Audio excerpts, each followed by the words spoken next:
like to welcome November to the FESTY podcast. Absolutely, man. This is fun. I almost in my head I was like should I cancel? Because like I'm so overwhelmed with everything that's going on. And I was like, I don't know if I have like the time to like even edit everything that's going on right now, or like should I just just wing it. I'm like, fuck it. Like, literally, right when you came in, I was still plugging in my computer. Because I just got back from California, and I haven't even unpacked anything. And I was like, no, let's make it happen.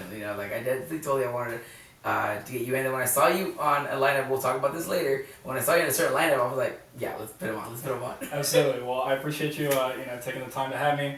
I myself have a really busy weekend, so obviously we have, some exciting stuff coming up. And then FK, the festival. And then my lovely girlfriend and I actually move into our new place on Monday. Yeah. So she's working right now. So yeah, she never stops. We love a queen that supports the king, Absolutely.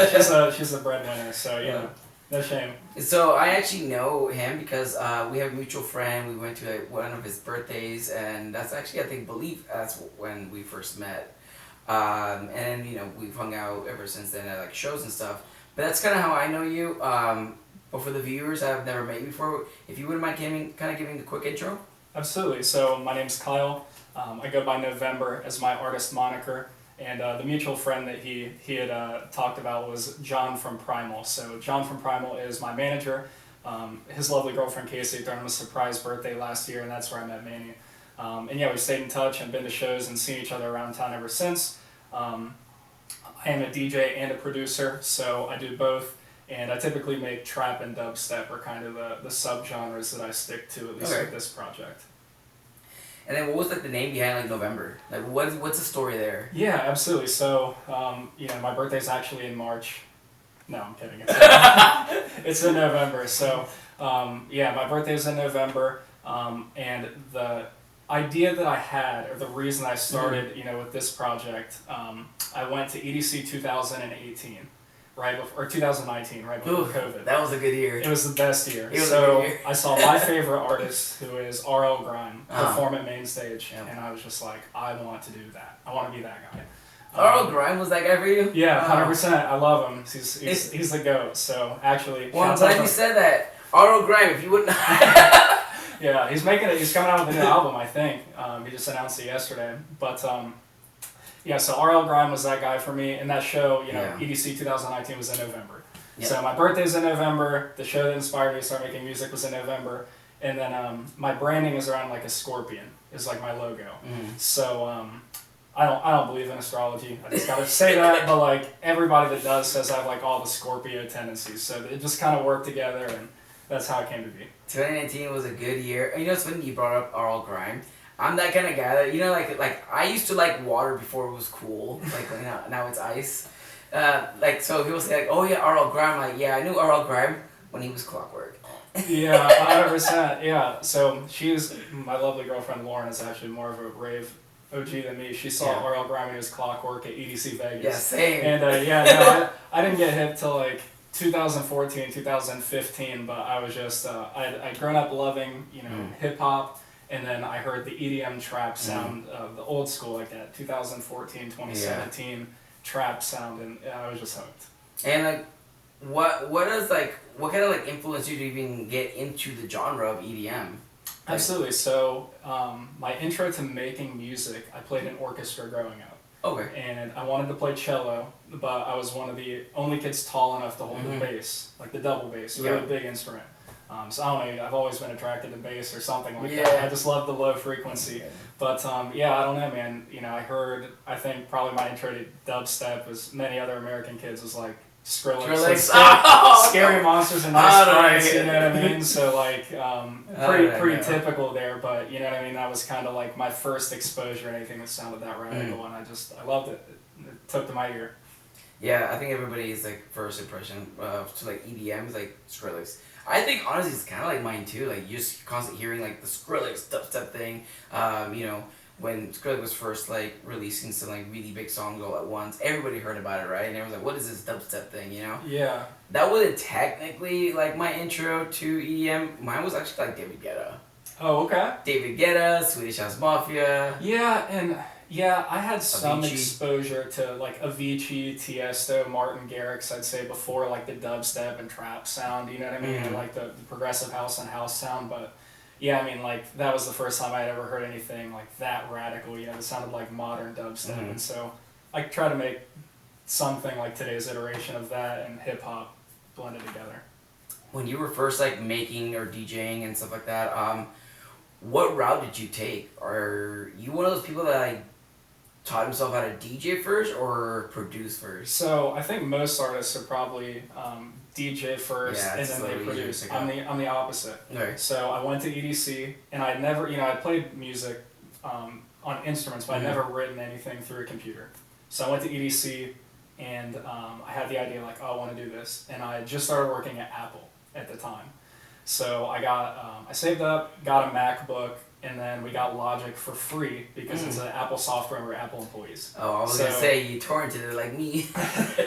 So Logic, for you guys who don't know, is like GarageBand on steroids. I'm sure everybody's played with GarageBand. Logic is just the upgraded version of that, but it's a very atypical software for producers to use. So I started producing on Logic. I had some pretty good friends, DJ Cujo and Nick Robinson, that taught me just how to make, you know, the intro to dubstep and rap beats and just like use the software.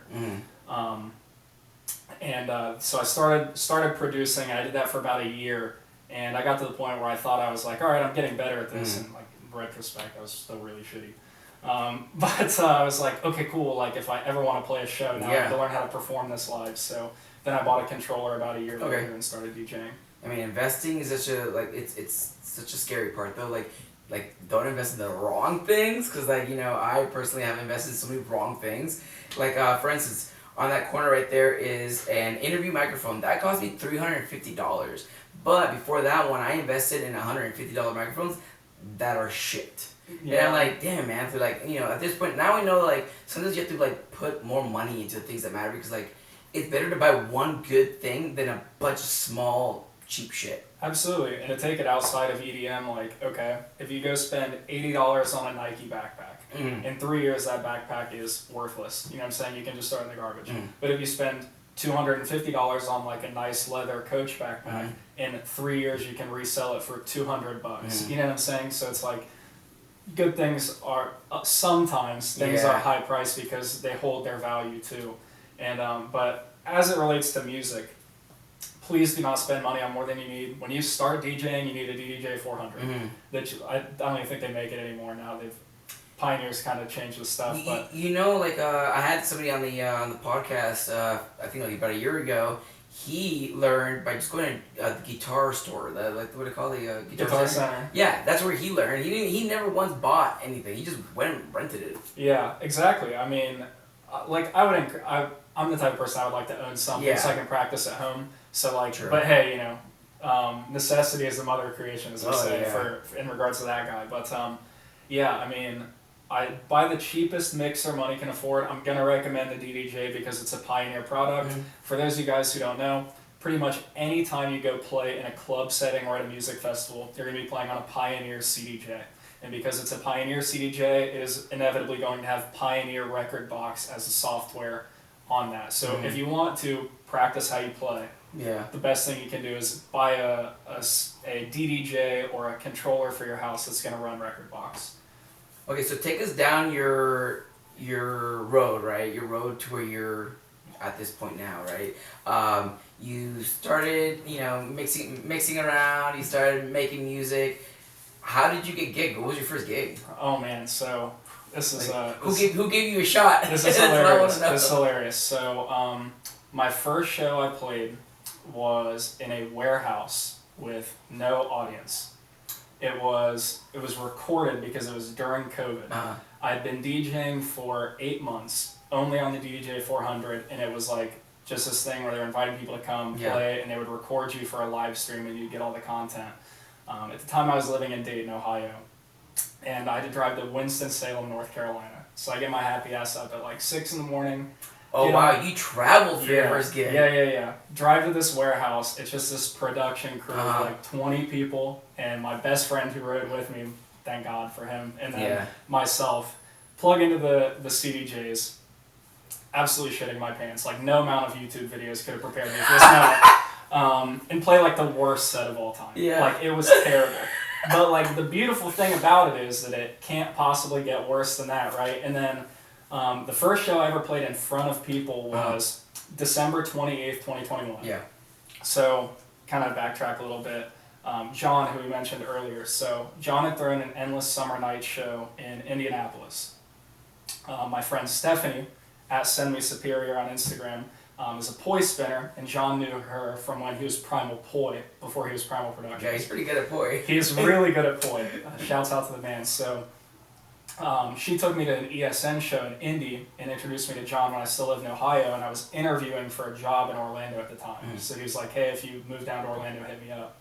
So I just like stayed in this motherfucker's DMs like a thirsty guy, you know, like just relentless. I went to like 3 or 4 of his shows and somehow never saw him eat his big ass at these shows. Yeah. Like he managed to avoid me the entire night, and then finally he was like, hey dude, just like come meet me in my apartment and I'll take you to the show with me. So that was like kind of my intro to John, and still after that just stayed persistent. And then eventually it gets to the point where John and I are together on Christmas alone. And he's like, hey man, so do you want to be a Primal? And I'm like, yeah. And he's like, cool. And then 3 days later, it's December 28th, I'm playing golf, and he's like, hey man, you have a show in 6 hours.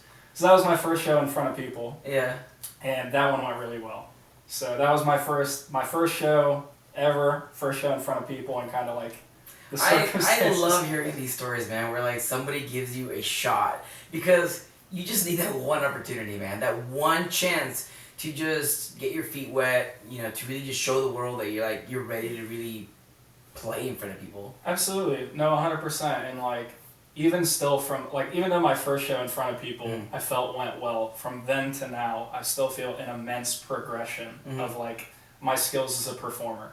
I was an athlete, you know, growing up, and like playing sports in front of people is one thing, but like when you're standing on stage alone and there's 200 people looking at you, or 2,000 people, or X number, if it's 2 people, it's still different, because although DJing looks easy, if you push the wrong button, all the music stops. You know what I mean? And so I think everybody's tendency when they first start DJing is just like, get focused on this. Like you don't look up. You know, I do notice that when it's like people who aren't really used to like playing in front of a big crowd, their heads are down, they're just focused on the buttons, but you know, and what I've realized is like more experienced DJs, they start dancing, they know when to dance, they know when to look around, and you know, and it's like that just comes with experience. 100%. And like, this is probably going to be like the least cool thing that I ever admit on a podcast that DJs do, but like, I practice my movements at home. Yeah. Like I look in the mirror and I like, you know, kind of see how I want to balance, and you know, like you're considering that, and like, you know, I practice my sets, not 100, I don't have everything 100% laid out, but like I, you know, freestyle at home. And it's like, okay, well, when can I move? When do I have to be paying attention to this to mix? And, you know, ideally you want to have your eyes on the crowd and be moving with them as much as you possibly can while still mixing clean. Yeah. You know, and that's something that I really struggled with at first. I mean, people really love like an engaging DJ. 100%. You know what I mean? Like if I'm there seeing a DJ and the DJ's just like looking at his deck, I'm just gonna like, I like the vibes are off already. Yeah, and look, man, like, I'm sorry to all my dubstep DJs out there, but like doubles are cool, but like the only people that know you're doing doubles are other DJs. Yeah. The people in the crowd would rather have you look at them and play like a smooth transition than like look down and do like a crazy double, because like they don't really know the difference. I don't know the difference. You know what I mean? Like, unless you know the original song and the song it's being doubled with, then like you don't. So.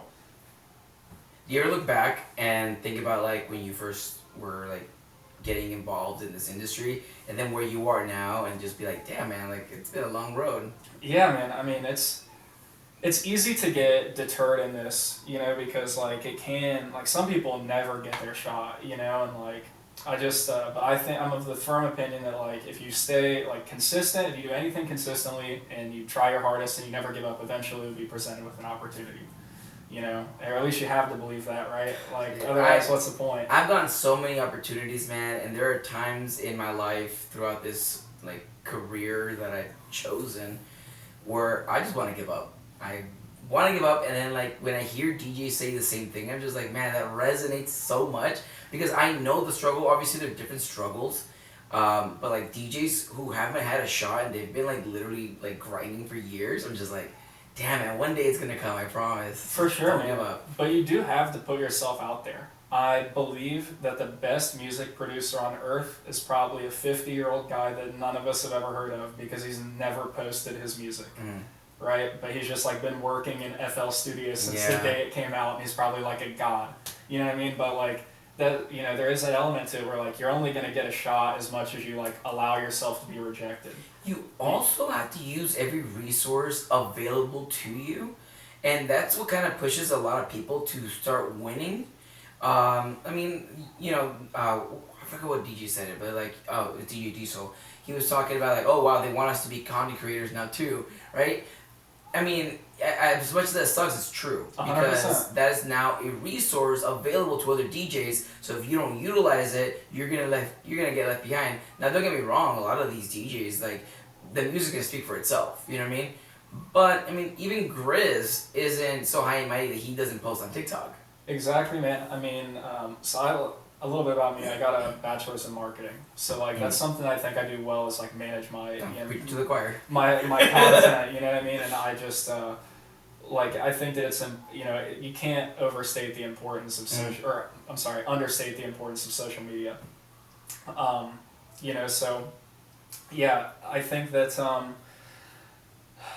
that you should make TikTok. Like the world lives on short form video content right now. Like YouTube has Reels now. If people didn't know that. You have Snapchat, which has been around forever. You have Instagram Reels, TikTok. Your Instagram Reels share to Facebook.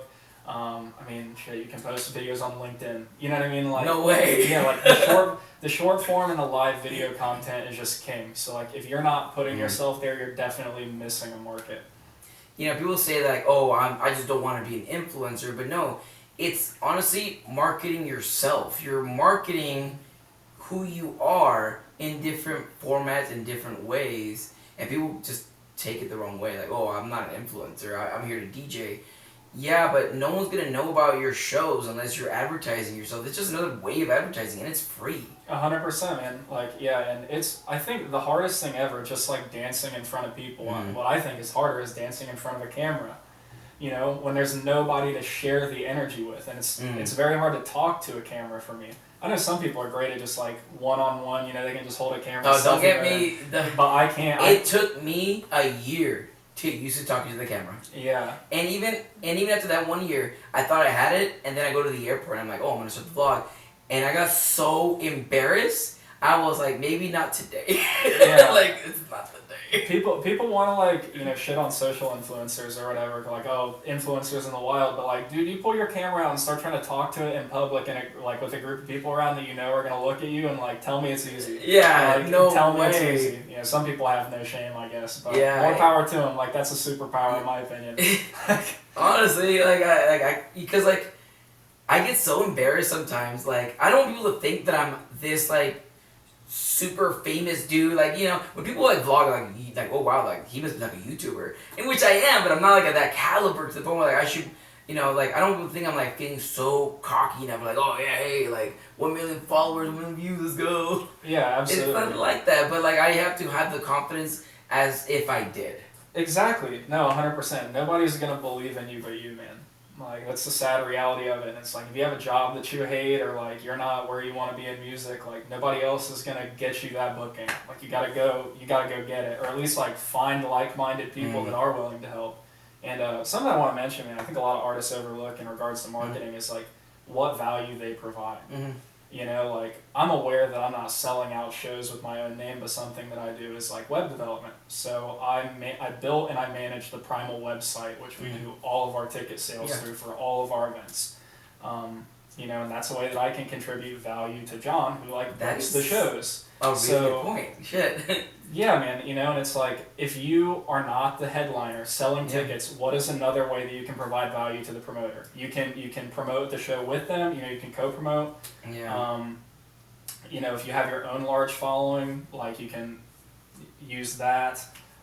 If you have a big following on Twitch, you can do stuff with that, but it's all just about like how you can provide value to someone else. People are always looking for value. Hey, why don't you put me on the show? Why don't you put me on the show? Why don't you put me on the show? But like, how are you providing value? Yes, exactly. It's like, and also like, what separates you from everybody else in the same range of like caliber as you? You're both not selling shows, but he's at least like doing all of the staff shirts for the club. Exactly. You know, like, and that's like bringing me back to like the way I do my meetups when I do meet and greets and that kind of stuff. And it's like I do the Radiate meet and greets and community meetups and stuff like that. And they've gone other ways as well, where like they get another person to do like a meetup and stuff like that. But it's a different meetup than when I do it. When I do it, there's like gifts. I come with like 3 duffel bags worth of gifts. I'm throwing shirts that I handmade myself. I spent hours making. I buy all this stuff. I hand out everything. I'm a vlogger, so now I'm vlogging all of the Radiate stories. I'm like getting it. I have a group of friends. I have a Polaroid camera. Somebody's just taking all the Polaroid pictures of everybody. We have a professional photographer taking all the pictures of everybody. Like, I make these meetups an hour-long adventure, and it's like, oh, well, let's, if they go and try somebody else, it's just gonna be a dull little meet and greet, and it's gonna be simple, no cameras, and it's like, what do you really want to provide to the community, right? And I feel like if you're gonna compare people to the same like range, like you gotta start looking at the differences, even if they're so small. 100%. And I mean, I told you in my career I'm a recruiter, right? And so it's the same thing when you look at a candidate for a job. If they have 3 to 5 years of experience, like, okay, well, this guy can speak Spanish. He's gonna be able to talk to more of our customers. Yes. So it's like, what does this artist have that this artist doesn't have? Does this artist like have 1 million monthly streams on Spotify if they're legit? Like, does this person have, what I'm saying? Can this person build websites? Can this person like actually go to a college campus locally because they're a student and sell a shitload of tickets at a house party? Everybody has their unique selling proposal, but you have to highlight that to the decision maker. Like, yeah, it's like, oh, okay, 2 same artists, but one of them's on TikTok, and one of them's killing it on TikTok. Yeah, exactly. Now you got the 18 to 24 range you could probably be getting tickets for. Yeah, or it's like, okay, if, like, let's just say, you're a local promoter in your area. How many shows have you bought a ticket of theirs to just go?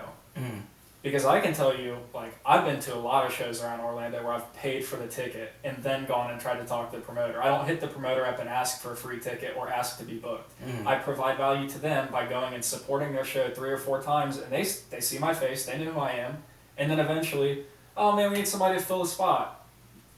Get the message in the DM, like, that's what that's what it's all about, man. And that's people work with who they like.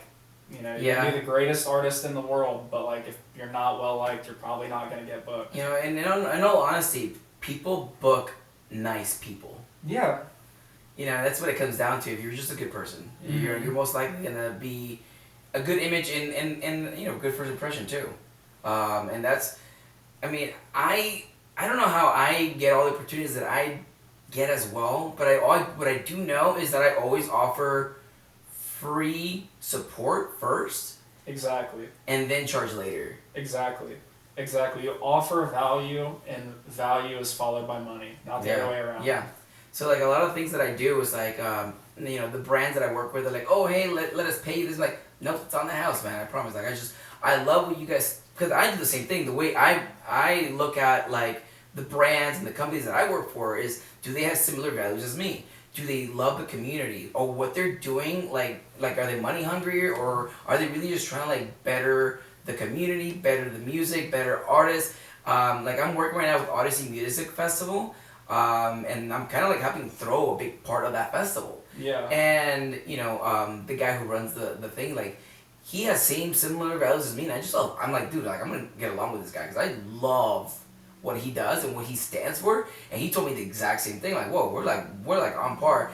So what he's trying to do is he's trying to literally give a platform to underrated DJs. So he's giving them a chance to play at a music festival. So the lineups are actually more like local based and more like, but it's really nice what he's actually trying to do. And it's like, I'm about that. I love that. I love it too, man. And like it's all about finding people that are in it for the love of the music.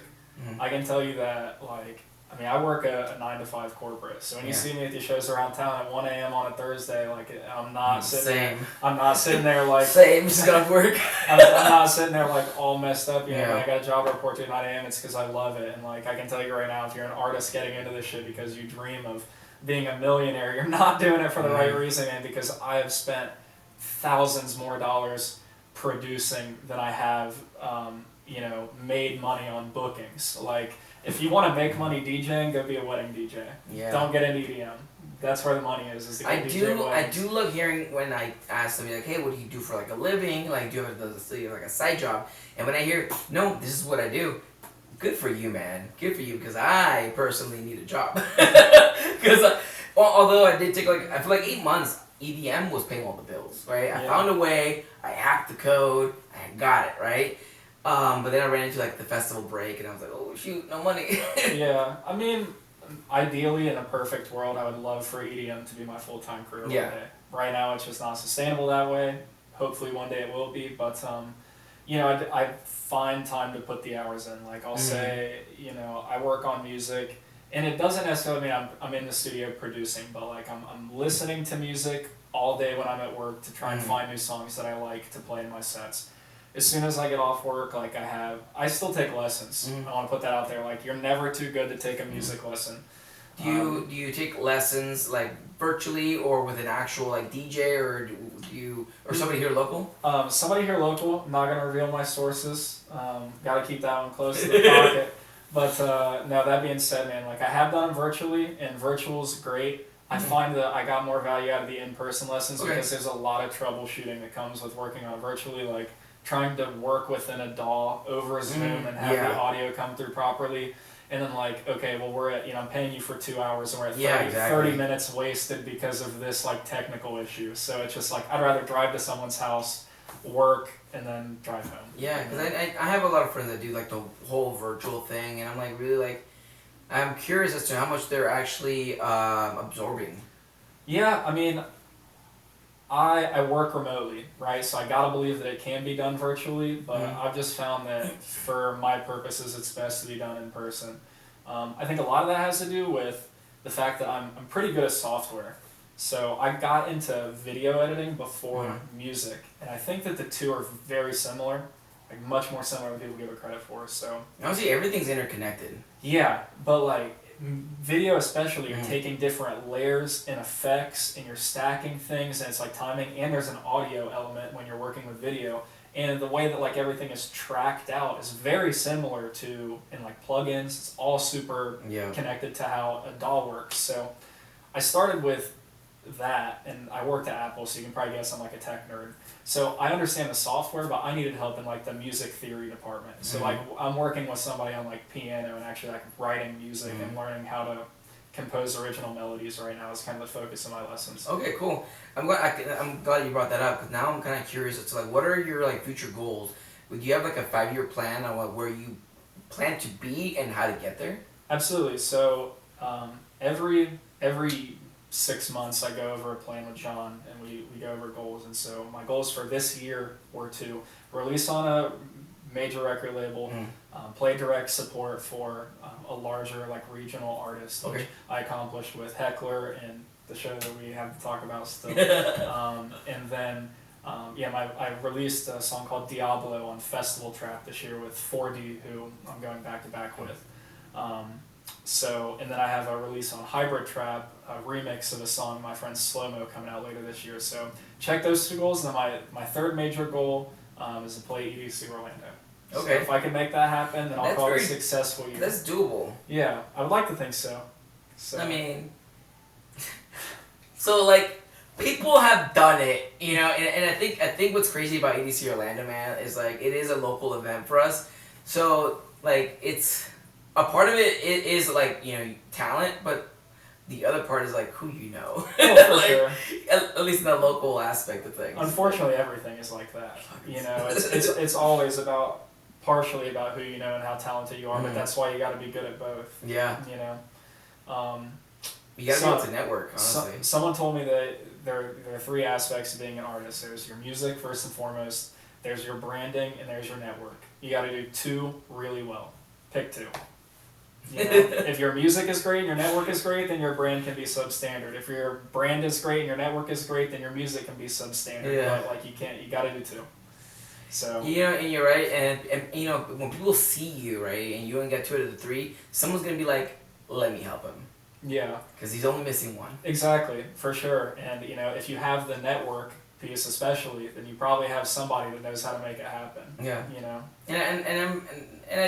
I'm very similar in that aspect, but like I don't contribute to like the music, but more like the content creator world. When I see there's like a new content creator out in the world, I'm like, hey man, like if you ever need like any tips and stuff like that. So like I actually do a lot of mentoring for like content creators and with like YouTubers and podcasters and stuff like that. People who want to like pick my brain and stuff. Like I sit down for like an hour. I don't charge or anything. It's just like, hey, let's improve who you are as a person, and let's improve who you are as a content creator. Let's see what you're doing wrong and how we can better. I don't think I'm the bee's knees. I don't think that I've accomplished really like what I wanted to do, but I think I know a little bit, and all I'm just trying to do is just pass on that knowledge. Absolutely, man. I mean, I have been DJing myself for 3 years, or no, I'm sorry, a little over 2 years, and I've been producing for a little over 3. So I'm not the best DJ in the world, and I'm not the best producer in the world. Yeah. Very self-admissive of that. You know, do I think I can put on a good show, and do I think my music is good? Yes. Yeah. You know, but there's definitely a lot of room to improve, you know, and I can get better at every aspect of being an artist. And thankfully, I have some really good friends in this that have helped me network. And like, for example, probably my best friend in music is 40 from Philly. So 40 and I connected on Instagram, messaged each other just mutually back and forth, like, oh man, I like your music, I like yours. Since then, he came to EDC Orlando last year and 2 years ago. We hung out in person. I've been to Philly. He introduced me to Computa, who played at the Vanguard. So Computa came and stayed at my house. I took him to the show at the Vanguard. I got backstage at the Vanguard. And now Computa's kind of like a mentor to me as someone who's been doing it for 10 years. I've never been backstage at the Vanguard. Oh, really? Yeah. What's it like over there? Bro, it was so cool. No, it was dope. So shouts out Computa, but yeah, man. So you know, you just have to be open minded, and like people that I've met on the internet have supported my journey in music and helped me get connected more than my best friends in real life. Yeah. You know, not to say I don't love my best friends in real life, but you know, it's a different journey for sure. Like not everyone's gonna support you on it. It doesn't make sense to everybody. Yeah, that's true. Do you have a 10-year plan? Do you have like a? I guess what's the end goal for you? World domination. So no, but you know, my end goal in music would be for music to be a sustainable income to where I could just do that and tour the world. I would love to own a record label and be like kind of a curator in that way. You know, kind of take the path of R.L. Grime, like see what he's done with Sable Valley. You know, and I just love that. And his Halloween show is just amazing. So I gotta go see it in person for myself. It's good to know like where your end goal lies, because I have a very similar end goal where I want EDM to be also sustainable for me, to where I can just go to music festivals and teach and do things and talk and interview and make that my lifestyle. I love this so much, you know, and I think if people understand how much I love the community, I mean, I wouldn't be doing, you know, 15 meetups every year at music festivals if I didn't really love the community. I mean, that's an hour out of my day I do to give out free stuff. Absolutely, man. Nobody in EDM, I think, or at least I hope, I mean, maybe there's somebody somewhere that like just fell into being a dubstep producer that actually hates their life and they don't know what to do, but like, it's gotta be for the love of it, man, because I spend so many hours just hunched over like a shrimp in front of my computer, just like working on music, you know what I mean, just for like that 1 hour of getting up on stage to play it in front of people. Like, it's insane the amount of work that goes into every finished song you hear. Yeah. Like, I wish people had more respect for that. Even when I hear a song, I'm like, oh, this kind of sucks. You know, like, as an artist, you have that perspective, like, how much effort went into it, even if it's not your cup of tea. Yep. And, like, I have tremendous respect for anybody that just, like, puts himself out there and tries the shit, because it's hard. It's really hard. I also believe in, like, speaking your mind and your truth, right? So, like, if it's really shitty, you should probably, like, say something. Hey, this sucks. Man, like, I go back and I listen to... But be constructive, though. Like, obviously I'm joking, but, like...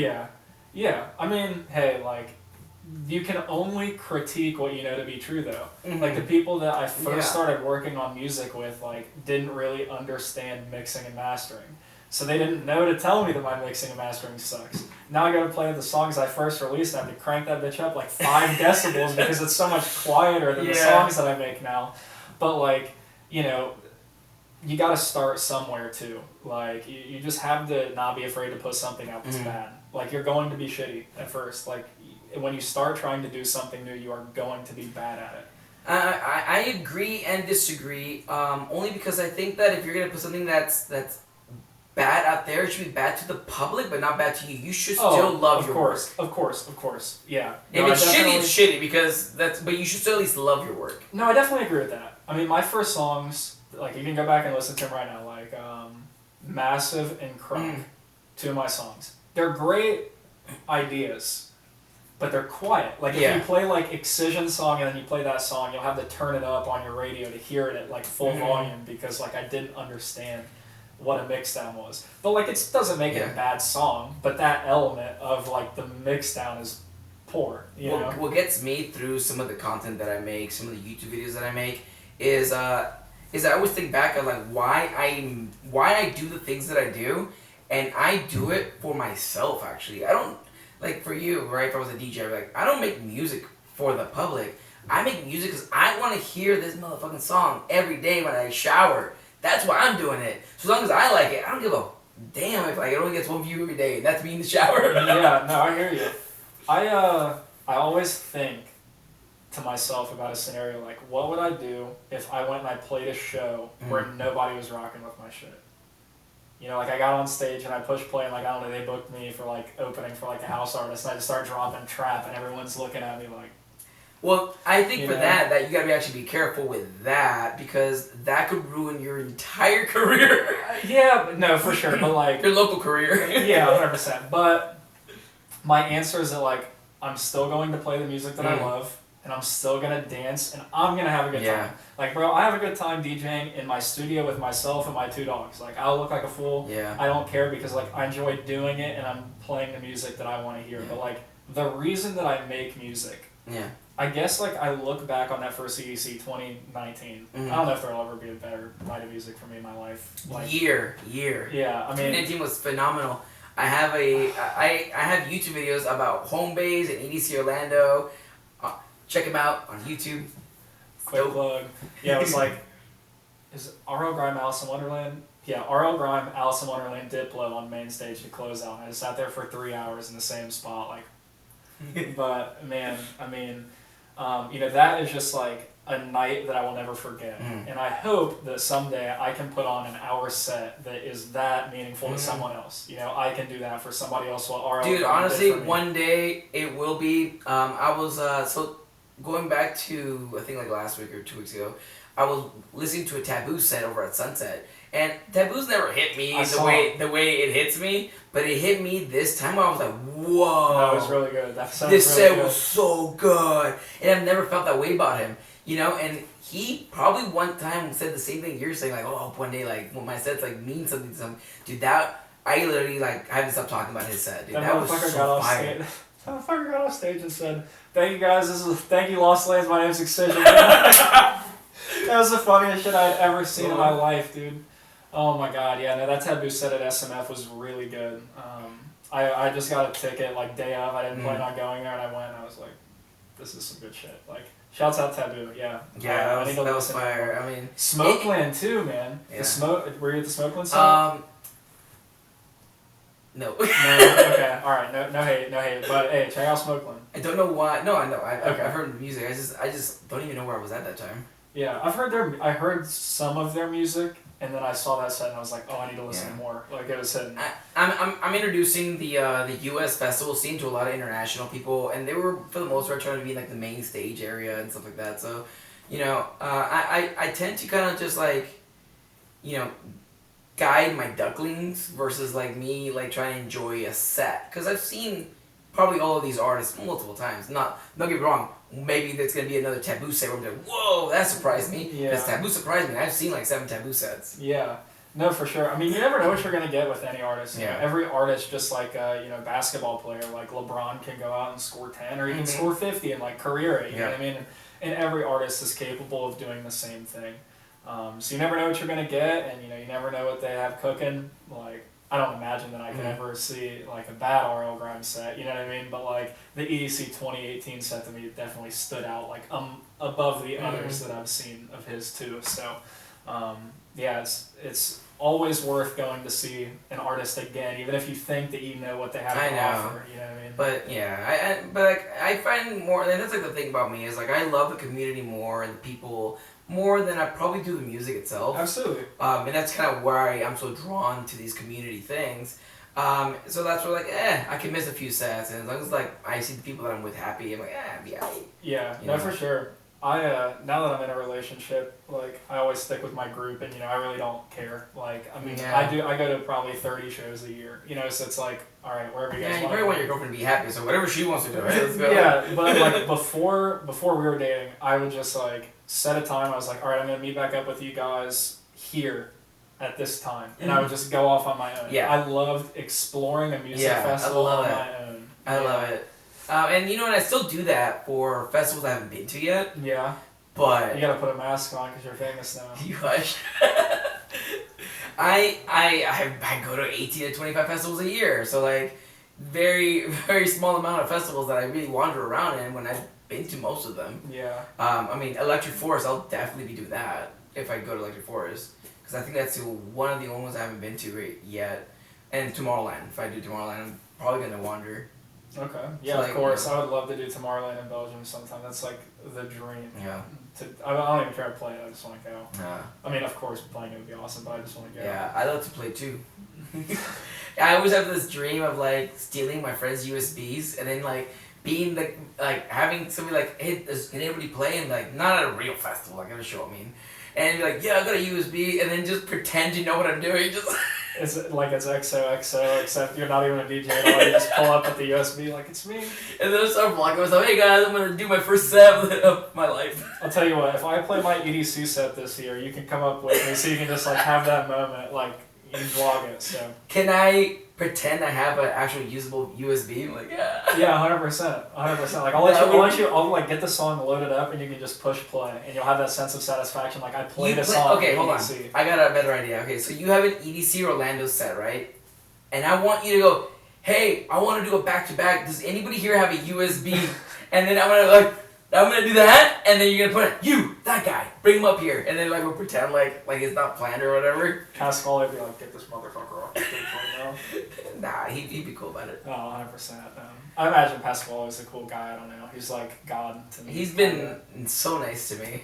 Oh, you've talked to him? Like 4 times. Oh, he's just kind of like, I know he exists, but not really. He's kind of like North Dakota. The first time I met him, I don't think I've ever geeked out on anyone. I don't fanboy. Like even big artists and stuff like that. I don't fanboy like that. But for some reason, I fanboyed so hard. I'm like, whoa, I've never been like that before. I mean, he like created the world that we love so much, like. But if I ever met RL Grime, I would probably pass out. Like I don't think my brain could just handle the experience. It would just like short circuit. Yeah, and it's funny because like people thought my friend huge Heckler fan, So like that day when you were there, I took Heckler to Disney. Oh yeah. And I used my buddy to get him to go with him because he's the one that has like the passes, and he was like, oh my god, I'm with Heckler. Oh my god. I'm like, dude, shut up. Heckler's so cool, man. So the day after that show where I opened up for him, I went to play a wedding in Vegas. Went to DJ a wedding in Vegas, and Heckler's from Vegas. Yep. So we were on the same flight out from Orlando to Vegas, and then our flight got delayed, so we just hung out in the airport for like 2 hours. He's such a nice dude. Yeah. Yeah, he's such a homie. So he just went to play this show in Germany. It's Boots House. Yeah, it was near Cologne, I think. Mm-hmm. Crazy, man. I gotta get over there. Yeah, my buddy's from Cologne. That's why they were started talking and like, oh, let's go to Disney. Okay, gotcha. That makes sense. Yeah. Yeah. Someday, man. Someday I would love to tour internationally. I don't even know what I could do internationally. The thing is, European ravers, they don't do this. So I was talking to one of my friends. He's from Germany.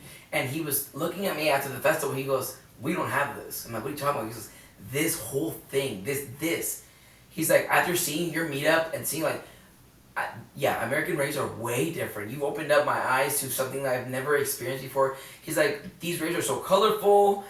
There's a sense of community and family here. We don't have that over there. In Germany, you do two things. You dress in black and get fucked up. Yeah. If you build it, they will come. Like, you should start, the European, try and bring it to them, man. People love camaraderie. People love people, So Yeah. I think that if it were introduced, they would love it. Shit, DMB's DMB's kind of terrible. I think starting it in Europe, that would be so much work. I didn't mean that. You gotta cut that. I said DMB's terrible. You know about DMB though? It's like it's an acquired taste. Yeah, and anything that's like an acquired taste, I don't like. It's hard because what the thing is, you have to be eased into it, right? Yeah. So you have to get some sort of like DMB mix. So like country, for instance, I used to hate country, and then Avicii started doing like country EDM, and I was like, you know what? I might give country a chance. Hey, brother. Hey, brother. Yeah, no, I get that. Yeah. No, and there's DMB, like, I see the British, like, UKG pages or whatever there, it's just like, the guys, like, chopping the, like, dirty DMB, and people, like, it's almost like dub culture in DMB, so, I respect what they're doing. I'm sure I'll come around eventually. I'm just an old man. Yeah, I'm the same way, I'm a 25-plus raver. It's gonna take me a while to come around to DMB. I can't handle more than one set, man. Yeah. After that, I'm like, I'm done. Dude, I think it was at EDC Orlando night, so like, I heard a DMB set, I was like, dude, I'm so done. FK last year, there was just like, they had DMB in the warehouse, and my girlfriend and her sister went, and we were in there for a couple hours, and like, there was a good set. And I was like, alright, this is enough for me. Yeah, but like, I feel like the same way with like, techno and house, and certain like genres where it's like, dude, you could really like mess up my day. Bro, there was a house show at Celine, I'm not going to name the artist, but a tech house show within the last 3 months that was like the most packed out show that I've ever seen, and like probably the most boring music I've ever heard, and I just sat there with like my mouth open, like aghast. I couldn't believe what I was seeing. I mean, everybody was like dressed in black and looking sexy, and like bottle service, and I'm just like, what am I doing wrong? Yeah. Like, why don't... Some people just love background noise. Yeah. Right? They're there for the people, the environment, like, and they just want to have like a chill day. Right? And people will pay good money, bottle service, to just have good background music that doesn't interrupt their conversation. Yeah, that just can't be me. People with money, man, they love to talk. Oh, 100%. I mean, I love to hear myself talk too, but I like music more. Yeah. I like music more. One last thing before we end the podcast. I'm curious as to because like where you're at now and where you started, if you had learned something previously, would it have made you, I guess, what is the progress faster? Is there something that if you would have learned earlier, would you have progressed faster than you already did?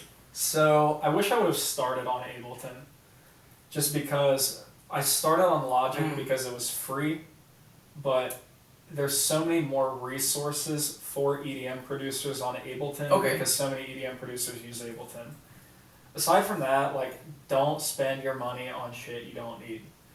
This is what you need. Like I told you earlier, the cheapest possible mixer, a laptop, and either Ableton or FL Studio.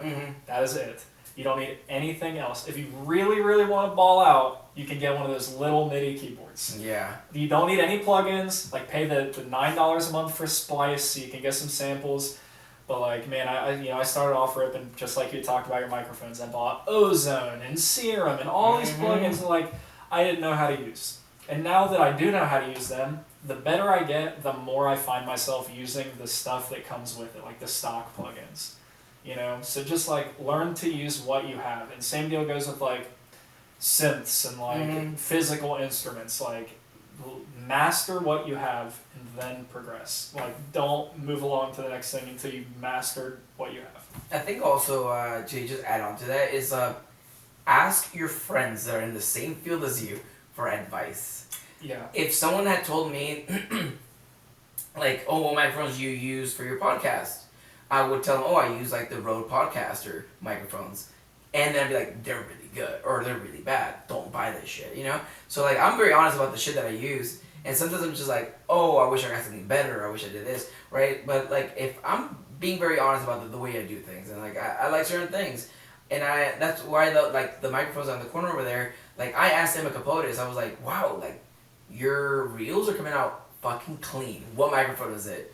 You know, so that's who I got those from. Yeah. And like these would be great for festival interviews, like at the festival. Yeah.